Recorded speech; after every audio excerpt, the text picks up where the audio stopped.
నక్షత్ర సిరీస్లో మనం ఈరోజు పూర్వ ఫల్గుని నక్షత్రాన్ని చూద్దాము. పూర్వ ఫల్గుని ఆర్ పుబ్బా నక్షత్ర which is ruled by Venus. శుక్రుడిచే రూల్ చేయబడుతుంది. ఈ నక్షత్రము సింహరాశిలో ఉంటుంది. ఓకే, సో పుబ్బా నక్షత్రము లేదా పూర్వ ఫల్గుని వాళ్ళు ఎలా ఉంటారు అని అంటే, యూజువల్గా మీ ఈ నక్షత్రం అంటే చంద్రుడు పుబ్బా నక్షత్రం మీద ఉన్నా, లేదు లగ్నము పుబ్బా నక్షత్రం మీద ఉన్నా, మీరు ఇప్పుడు నేను చెప్పే విషయాలు కొంచెం మీకు రిలేట్ అయ్యే పాసిబిలిటీ ఉంటుంది. సో యూజువల్గా వీళ్ళ పర్సనాలిటీ ఎలా ఉంటుందంటే, లైక్ అట్రాక్టివ్ పర్సనాలిటీ ఉంటుంది. కొంచెము బొద్దుగా ఉండొచ్చు. అలానే డెఫినెట్గా అంటే వీళ్ళకి కొంచెము స్వెట్ బాడీస్ అని చెప్పచ్చు. అంటే చెమట పట్టే స్వభావాన్ని శారీరకంగా కలిగి ఉంటారు.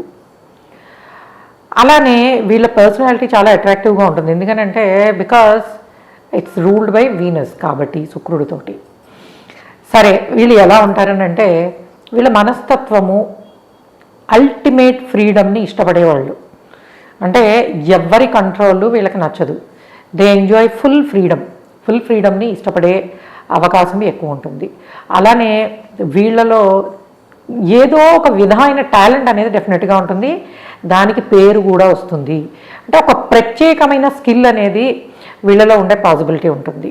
ఎస్పెషల్లీ మూన్ ఆన్ ద నక్షత్రం ఆఫ్ పుబ్బా నక్షత్రం మీద ఉన్న వాళ్ళకి they have a different skill sets ఉంటాయి. అండ్ ఒక ప్రత్యేకత దానిలో వీళ్ళలో ఉన్న జ్ఞానం అనేది, అంటే ఇక్కడ యూజువల్లీ సాఫ్ట్ స్కిల్స్ అని చెప్పచ్చు.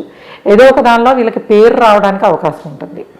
అయితే వీళ్ళ మనసు ఎప్పుడూ కూడా వేవరింగ్, సో స్థిరంగా ఉండదు. మనసు ఎప్పుడు ఏదో ఒక ఆలోచన, ఒకదాని తర్వాత ఒకటి ఆలోచనలతోటి ఎప్పుడు కూడా మానసికంగా సతమతం అవుతూ ఉంటారు. బికాస్ థాట్ ప్రాసెస్ అనేది ఎక్కువ ఉంటుంది.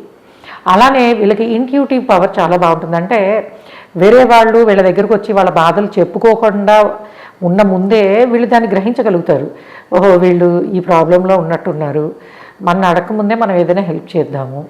సో హెల్పింగ్ నేచర్ కూడా బాగుంటుంది. కాకపోతే వీళ్ళు అవతల వాళ్ళు తప్పు చేసినా దానిలో పార్ట్ తీసుకోలేరు, దాన్ని సహించలేరు కూడా. అంటే ఇప్పుడు కొంతమందికి ఎలా ఉంటుంది, మనం తప్పు చేయకూడదు, అవతల వాళ్ళు చేస్తే మనకి సంబంధం లేదని అనుకుంటాం. కానీ ఈ పుబ్బా నక్షత్రం వాళ్ళకి అలా కాదు.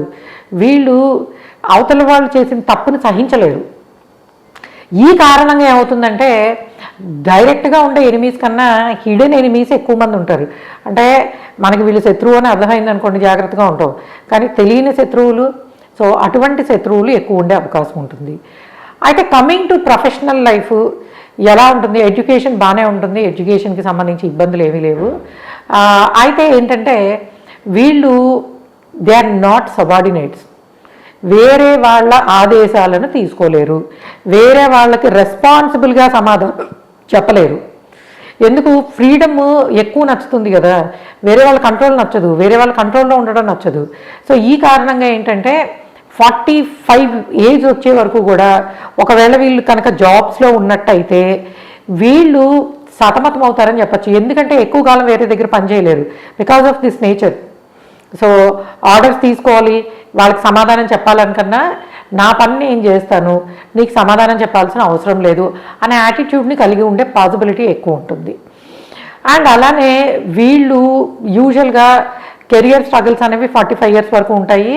అధికారాన్ని పొందడములో ఇబ్బందులు పడతారు. బికాస్ బిజినెస్ చేసినా లేకపోతే దానిలో రికగ్నైజేషన్ కానీ 45 తర్వాత బాగా వస్తాయి. And these people are good for business. వీళ్ళు బిజినెస్లోనే ఎక్కువ సక్సెస్ అయ్యే ఛాన్స్ ఉంటుంది. ఎందుకంటే వీళ్ళు వేరే వాళ్ళ కింద పనిచేయడాన్ని, ప్రశ్నించడాన్ని ఎట్టి పరిస్థితుల్లోనూ ఇష్టపడరు, ఎంజాయ్ చేయరు. అటువంటి మనస్తత్వం కారణంగా యూజువల్గా వీళ్ళకి బిజినెస్ బాగుండే అవకాశం ఉంటుంది. 45 ఏజ్ తర్వాత పేరు రావడానికి, స్థిరపడడానికి, ఎందుకంటే టిల్ 45 కొంచెము కెరియర్ వైజ్ స్ట్రగుల్ అయ్యే పాసిబిలిటీస్ చాలా ఎక్కువ ఉన్నాయనే చెప్పచ్చు. Because of wavering mind. సరైన విధంగా అంటే బాధ్యత తీసుకుంటారు కానీ బట్ వాళ్ళ బాధ్యతను వాళ్ళే ప్రశ్నించుకోవాలి, వేరే వాళ్ళు ప్రశ్నించడాన్ని ఇష్టపడరు. సో ఈ కైండ్ ఆఫ్ మనస్తత్వాన్ని, జీవితాన్ని కలిగి ఉండే అవకాశం ఉంటుంది. అండ్ కమింగ్ టు మ్యారేజ్, పిల్లలు అంటే యూజువల్గా పుట్టిన ప్లేస్కి దూరంగా సెటిల్ అయ్యే పాసిబిలిటీస్ ఎక్కువ ఉంటాయి. అండ్ మంచి మ్యారీడ్ లైఫ్, మంచి పిల్లలు ఉంటారు. అయితే ఒక 50% ఆఫ్ వీళ్ళలో వాళ్ళ నచ్చిన వాళ్ళనే పెళ్లి చేసుకునే అవకాశం తక్కువ. సో కాబట్టి ఇటువంటివి ఉండడానికి పాసిబిలిటీ ఉన్నాయి. అండ్ డెఫినెట్గా మ్యారీడ్ లైఫ్ బాగుంటుంది, పిల్లలు బాగుంటారు, అర్థం చేసుకునే స్పౌస్ ఉండడము అండ్ ఇవన్నీ కూడా బాగుంటాయి. And coming to the health related issues, పెద్ద హెల్త్ ప్రాబ్లమ్స్ ఏవి ఉండవు. ఓవర్ ద టైము కొంచెం dental issues, digestion related problems వాటితోటి సఫర్ అయ్యే అవకాశం ఉంటుంది. సో ఈ నక్షత్రంలో పుట్టారు కాబట్టి ఈ హెల్త్ ప్రాబ్లము వస్తుంది అని చెప్పడానికి అయితే ఏది లేదు. సో కొంచెము పళ్ళకి సంబంధించిన సమస్యలు అండ్ అట్లానే పొట్టకి సంబంధించి డైజెషన్ కైండ్ ఆఫ్ ప్రాబ్లమ్స్ వచ్చే అవకాశం ఉంటుంది. ఎందుకంటే వీళ్ళు భోజన ప్రియులు అని కూడా చెప్పచ్చు. So they enjoy their food and తినడం నచ్చుతుంది, పెట్టడం నచ్చుతుంది, ఇవన్నీ కూడా వీళ్ళకి నచ్చే విషయాలు. కాబట్టి కొంచెము డైజెషన్ గ్యాస్ట్రిక్ రిలేటెడ్ ప్రాబ్లమ్స్ రావడానికి పాసిబిలిటీ అనేది ఉంటుంది. అయితే నేను పుబ్బా నక్షత్రం గురించి చెప్పిన విషయాలు మీకు నక్షత్రము అంటే చంద్రుడు పుబ్బ మీద ఉన్నప్పుడు ఒకలాగాను మనస్తత్వానికి సంబంధించి లగ్నం ఉన్నప్పుడు నేను చెప్పిన ఫిజికల్ ఫీచర్స్ ఉండడానికి అవకాశం ఉంటుంది. సో ఇది ఏంటంటే చంద్రుడు కానీ లగ్నం కానీ ఉన్నప్పుడు ఆ ఎనర్జీస్ అనేవి ఉంటాయి. అయితే ఈ ఎనర్జీస్ని వీళ్ళు ఏ విధంగా ఉపయోగించుకుంటారు, జీవితంలో ఎలా కంట్రోల్ చేసుకుంటారు అండ్ ఎటువంటి విధానాన్ని తీసుకుంటారు అనేది మొత్తం మిగిలిన గ్రహాలు అంటే 9 గ్రహాలు వాటి స్థానాలు వాటి ఆస్పెక్ట్స్ని బట్టి మారుతుంది. సో ఒక ఎనర్జీ జనరేట్ అయినప్పుడు అది ఎటువంటి ఫలితాన్ని ఇస్తుంది అనేది మాత్రమే మనం ఇక్కడ చెప్తున్నాము. సో మీ నక్షత్రాన్ని బట్టి మీరు ఎటువంటి జెమ్ స్టోన్ పెట్టుకోవాలి ఆర్ మీ నక్షత్రాన్ని బట్టి ఎటువంటి రెమెడీస్ చేసుకోవాలి, అసలు మనం సక్సెస్ అవ్వాలంటే ఆస్ట్రాలజీని ఎలా ఉపయోగించుకోవాలి, ఇలాంటివి తెలియాలంటే ఆస్ట్రాలజీ నేర్చుకోవాలంటే ఎంఎస్ ఆస్ట్రో అకాడమీలో జాయిన్ అయ్యి నేర్చుకోండి. అండ్ మంత్కి ఒక క్లాస్ తీసుకుని నేను మీ డౌట్స్ క్లారిఫై చేస్తాను. జెమ్ స్టోన్ కోసము మన వెబ్సైట్లో ఉన్నాయి, చూసుకోవచ్చు. అండ్ రెమెడీస్ కోసము జాతక రెమెడీస్ని కాంటాక్ట్ చేయండి.